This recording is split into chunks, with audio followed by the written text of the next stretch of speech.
రంగాను హత్య చేసినందుకు నాకు 5 సంవత్సరాలు జైలు శిక్ష వేశారు. కానీ 100 ఏళ్లు నిండిన నా చెల్లెలి బ్రతుకును తిరిగి ఇవ్వగలరా? ఆ రంగారావును ఏమైనా చేయగలిగారా? నా చెల్లెల్ని చదివించానని పొంగిపోయాను. కానీ చదువుకున్న వాడి చేతిలోనే అది బలైపోతుందని ఊహించలేకపోయాను. ఐఎమ్ సారీ రాజా. ఆ రంగారావు గడి గురించి తెలుసుకోవడం కోసమే నీతో అలా మాట్లాడాను. ఆ రంగారావు అంతు తెలుస్తాను చూడు. అదంత సులువైన పని కాదు ఇన్స్పెక్టర్. అందరి ఆస్తిని వాడు రాయించుకుని వాళ్ళ బ్రతుకులు వాడి గుప్పెట్లో పెట్టుకున్నాడు. ఆ పత్రాలు వాడి దగ్గర నుండి లాక్కోవాలి. ఆ తర్వాత వాడి అంతు చూడాలి. రాజా, నాకెన్ని కష్టాలు ఎదురొచ్చినా సరే చట్టం ముందు ఆ రంగారావును దోషిగా నిలబెట్టి హంతకుడు నిరూపిస్తాను. అంతే.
బాబు, దీని అర్థమేమిటో తెలుసా? అమ్మ లేదు, నాన్న లేడు, అమ్మైనా నాన్నైనా అన్ని నాకు మామయ్యే.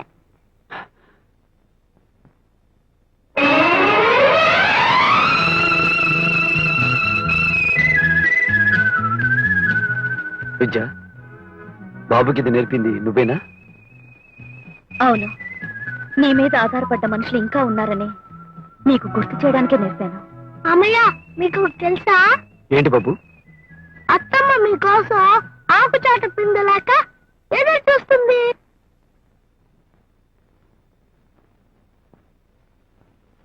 వచ్చేసింది వచ్చేసింది వచ్చేసింది వచ్చేసింది వచ్చేసింది పర్మిషన్ వచ్చేసింది సార్. ఏమిటి గజ, ఈ రోజు మన పంతులు చాలా హుషారుగా ఉన్నాడు. వచ్చేసింది సార్, వచ్చేసింది. మనం సారా ఫ్యాక్టరీ కట్టుకోవడానికి గవర్నమెంట్ పర్మిషన్ వచ్చేసింది సార్.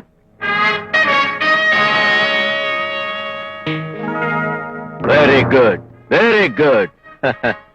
ఈ రోజు నాకు చాలా సంతోషంగా ఉంది. నేను అనుకున్నది సాధించాను. ఆ మిగిలిన పనులన్నిటికీ అప్లికేషన్స్ పెట్టు. ఆ ఇంజనీర్కి ఫోన్ చేసి వెంటనే ఎస్టిమేట్స్ తయారు చేయమని చెప్పు. మన కాంట్రాక్టర్స్ అందరినీ 2 రోజుల్లో నన్ను కలవమని చెప్పు. పనులన్నీ చకచకా జరిగిపోవాలి.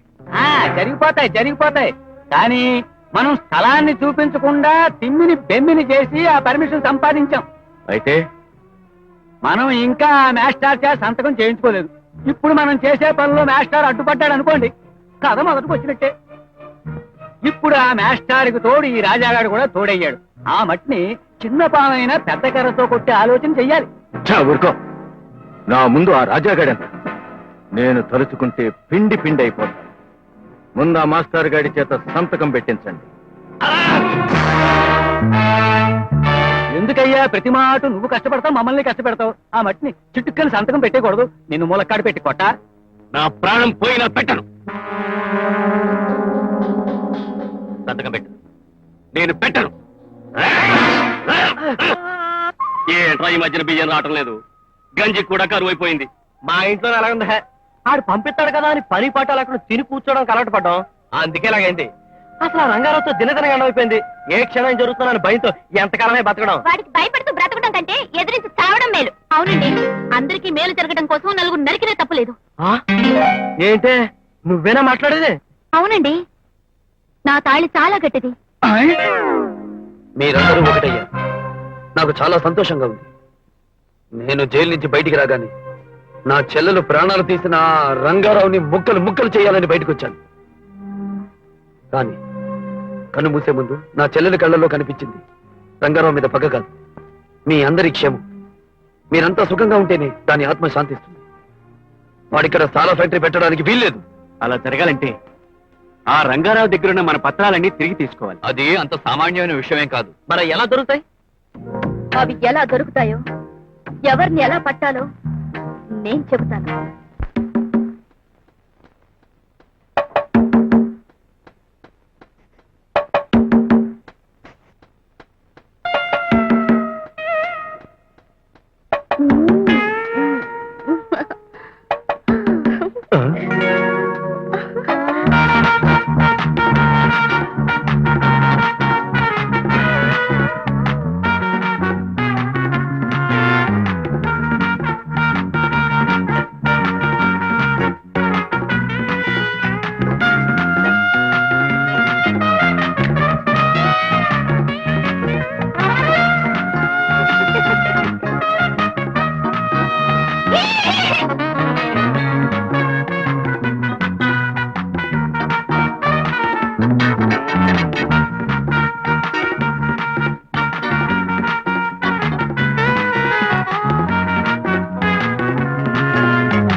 నేను అడిగే ప్రశ్నలకు బదులు చెప్పు.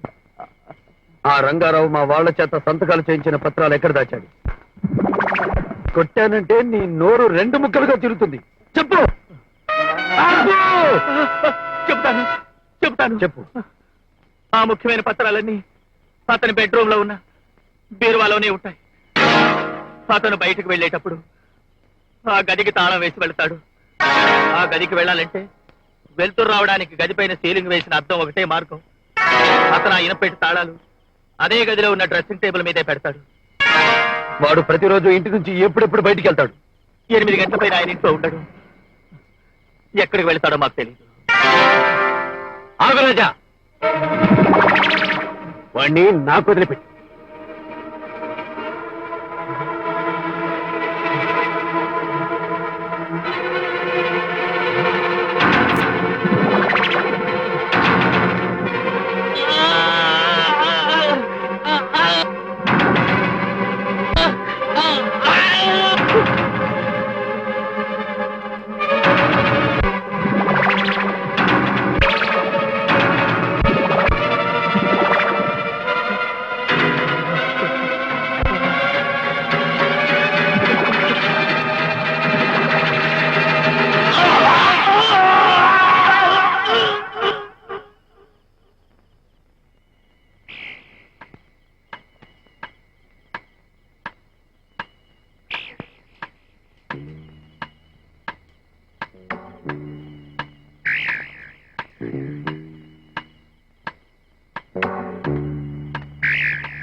ఆ డ్రెస్సింగ్ టేబుల్ మీద తాళాలు గుర్తుంది తీ.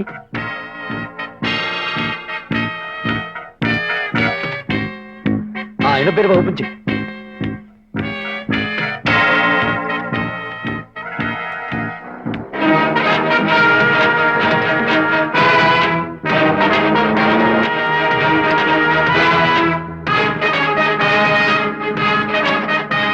ఆ లోపల కాగితాలు ఉంటాయి తీ. అది కాదు. ఆ. ఉమ్.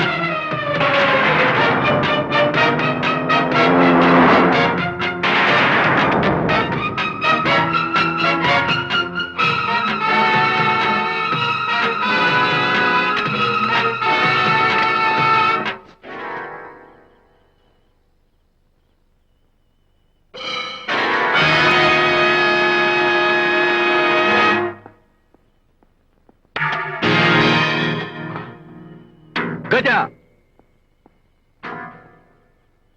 గజ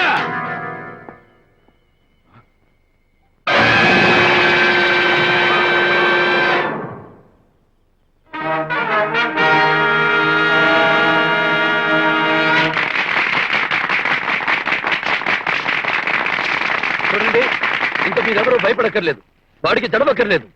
ఈ రోజుతో ఆ రంగారావు పీడ మాడి మసైపోయింది. ఇదంతా నీ పుణ్యమే రాజా. వీళ్ళంతా నీకెంతో రుణపడి ఉంటారు. మాయా సమస్య వంటలో కాలిపోయిందిగా, మీరిద్దరూ కలల్లో కరిగిపోండి.